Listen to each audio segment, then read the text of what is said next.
Real Country with Robert Miguel. KVOU Sports with Drew. Presented by Chicago Title. 104.9 Coyote Country. That's right, time again for KVOU Sports with Drew. Drew Kimball in the house. Sports with me, yeah. Chicago Title, 116 Northeast Street.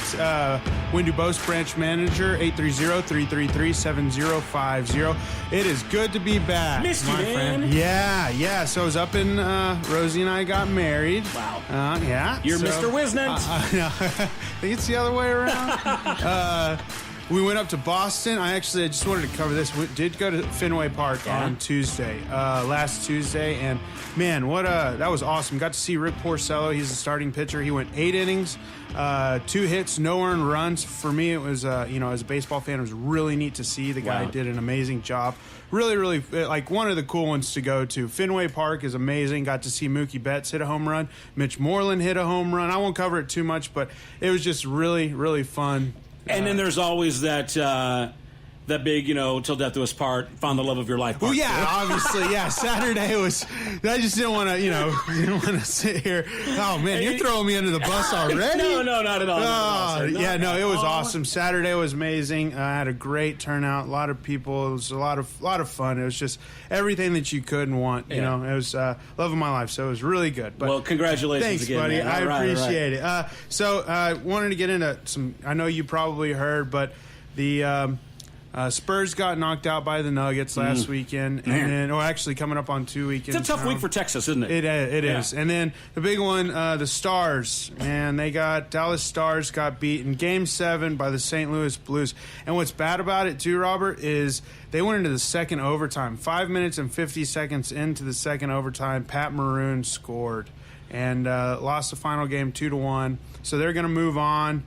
I didn't see the game. I didn't watch it, but man, I'm telling you what, the social media, my friends, I could feel the intensity and just the stress just in my Facebook and Twitter feeds. It was like my phone was blowing up with just people just stressing out. I think I was watching like reruns of Game of Thrones. I don't know, but yeah, I feel bad. I don't invest much time and energy in sports. I'm a fan, but I'm a very casual. Yeah, no, I understand completely. But man, to all my friends, love you. Yeah, it's always next seriously, year. All right. It's tough deal. One of those things, hopefully, but they made it, had a really good season. Yeah. And of course, just always next year. Right. And hopefully this is building on something, on a return. Yeah, of course. To greatness, what I mean? So one of the big stories, Robert, I wanted to hit on was, and you don't talk about it a whole lot, but horse racing. All right. So the Kentucky Derby was last weekend. And I guess you didn't hear about. I have not heard anything about the Kentucky Derby. So no, that's right. Even the president weighed in on this whole thing. Right, I don't know enough about the rules and the regulations to where I was like, it seemed like a big mess. But when the president tweets about it, of course, then he tweets about everything. I've watched the video because I don't know, I don't do horse betting. I've never been to an actual horse racing event, so I don't have a ton of knowledge about it. But I was watching, actually on the flight back, I was watching ESPN, and it was a big deal.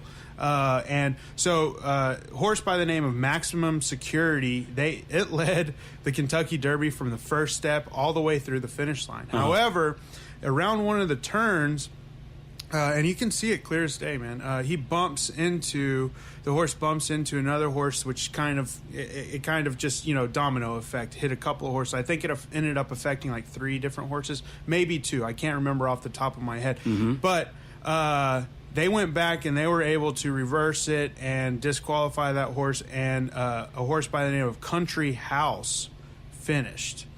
And got first. They actually reversed it, and what was crazy, it's the second highest payout in Kentucky Derby history. It paid $132.40 to win, which is nuts. Well, okay, so all that's fine now. But what is the debate? Is this just a rule that was clearly broken? Yeah.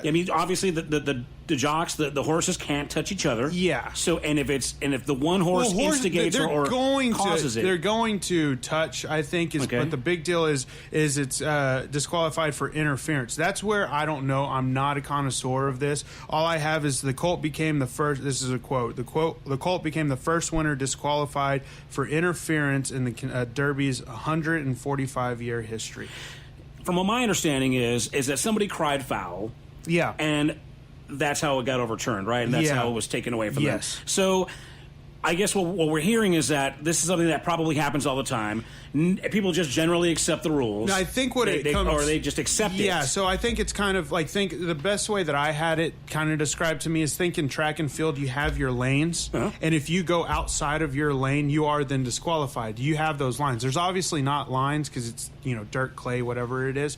However, you can clearly see that this horse shifts. Like either the guy riding made the horse shift out because it was on the inside and it shifted out just enough to bump those horses. And the moment you lose that much momentum on a horse that is just full gallop, that is a ton of momentum. That horse has then got to try to get back up to speed. Right. So I think what the deal was is if it like bumping and stuff is going to happen all the time, I believe. So they're saying that was the impetus. That's what caused that far lead. Yeah, stretch whether it was from the very intentional beginning. or not, it was the horse shifting and kind of going out of its lane. And if go watch the video, and it's much easier to see. So this contact was early in No, I think race. it was around one of the turns. I don't think it was the last turn, but it was close. It was close. I'd have to go back and review the video. But I was under the impression that horse was in the lead for... It was the entire time. But there... But a narrow... Oh, yeah. Okay, We're talking like this is... And around a turn is whenever you're going to get bunched up a lot anyways. Right. And it was right there. But Maximum Security was in the lead the entire time. And it crossed and it won. So it was... They actually filed the owners and I guess... The team behind Maximum Security filed an appeal, and the appeal was rejected within hours. Well, I feel like if there are rules and it was a clear violation of the rule, then whatever. If they need to revoke it, fine. I mean, I kind of feel like these people have been, how many, 140 what years? How many? Yeah, so it was 145 years. Well, they know the rules then. Exactly. So if they enforce them, they enforce them. And there's 3 stewards, so they have... Everybody shut up about it. I mean, and apparently I think everybody's kind of in understanding on it. I think it was one of those that was like, this stinks. Yeah. But But we're over it. For sure. Well, anyway. So, moving on. Canelo Alvarez, huge fan of him. I love boxing. I didn't get to see the fight, but he did. Added another belt. Getting another belt. Dude's just racking up some belts, man. He is next level. He needs a challenger, man. He needs somebody, right? I know. Mr. T needs to step up. Yeah, somebody needs to get... It's one of those... Woman. Yeah. Hey, woman.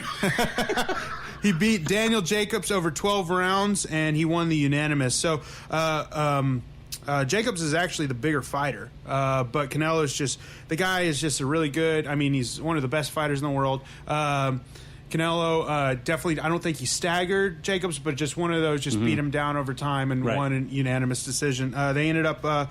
judges had it 115, 113, 2 of them, and then the final was 116 to 112. Well, so good. I mean, it's right there. I know a lot of Canelo fans, so everybody's happy. For sure. Me too. I'm a big fan of that. Moving on to a couple of weird things. Well, not weird things, but News XFL. of the weird. Yeah, so some football stuff. XFL, I don't know if you know, but they're coming back. So the XFL was that's that Vince McMahon, XFL WWE. Sounds like an energy drink. Yeah, seriously. WWE, NBC, they lasted one season back in 2001. Yep. They're coming back for beginning in 2020. So it's supposed to kick off. Now this means Extreme Football League, I'm thinking? Or yes, exactly. Yes. For those of you who don't know. So it's starting February 8th.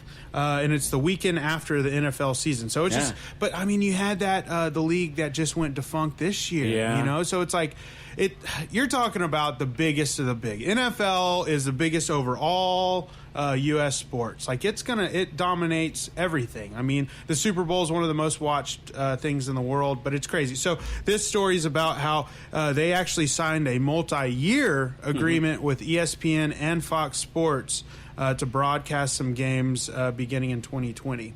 That's probably going to work out. First of all, the XFL has learned a lesson, I would think. That's another thing I was about to get to. So they know the pitfalls. And from what I understand, if they can get the right deal with ESPN, I mean, ESPN's got some ratings issues anyway. Yeah, for sure. maybe this is a chance for, I would imagine that ESPN would go all in for it too, and maybe give them a good broadcast rate. And I like to see now that I think Vince McMahon has kind of taken a step back and realized that he is an entertainer with, wrestling and stuff, which the guy does amazing. I don't know much about wrestling, but he's made a multi-billion-dollar company doing this. But what I'm reading here is that they've gone with established football executives.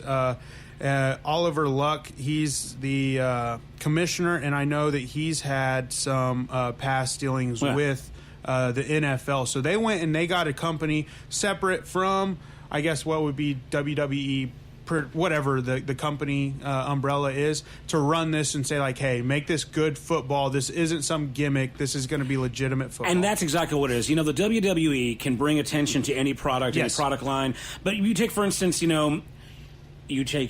Cartoon Network. Yeah. How many Scooby-Doo specials, Batman? I mean, WWE has been, like, their stars are literally in cartoons. Yes. But let's be honest. If you're not a wrestling fan, you don't care. Yeah. They're just guys in masks. Yeah, for sure. Getting in the way of Scooby-Doo and the gang. So, I understand, yeah. So it does, their presence does tend to knock, while it's entertaining, it does tend to kind of chip away at the credibility factor. Understandable. I think football is it's a thing where you want to have credible voices, people, veterans around on your team, and not just brother. Yeah. No, completely. I completely agree, and I think that's why this was a smart deal. Yeah. The failings in 2001, I don't think are going to come up. Like, if they have these guys that know what they're doing, this might be good. And with the WWE, you would think that you would have some of the financial backing too. Yeah. So I'm ready for some XFL Extreme Football. Yeah. So move on to some baseball stuff. I just had to touch on this because it doesn't happen very often. You might get one or two a year. Okay. But Mike Fiers of the Oakland Athletics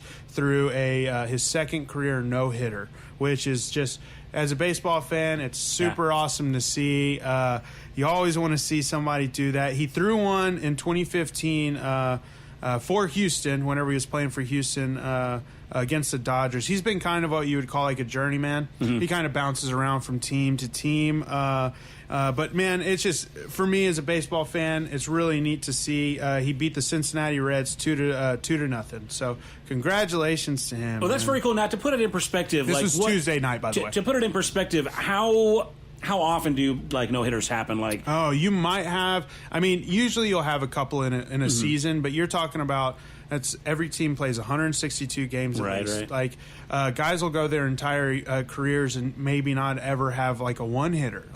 You're talking about he faced at least 20. Well, for a perfect game, it's 27 batters. But you're talking about it's nuts, Robert. Well, it's very hard. Who do you say is the top on no-hitter? Nolan Ryan. No, right. Nolan Ryan, yeah, for sure. I think what did he end up off the top? Was it 6 or 7? Which is just mind blowing. You know what I mean?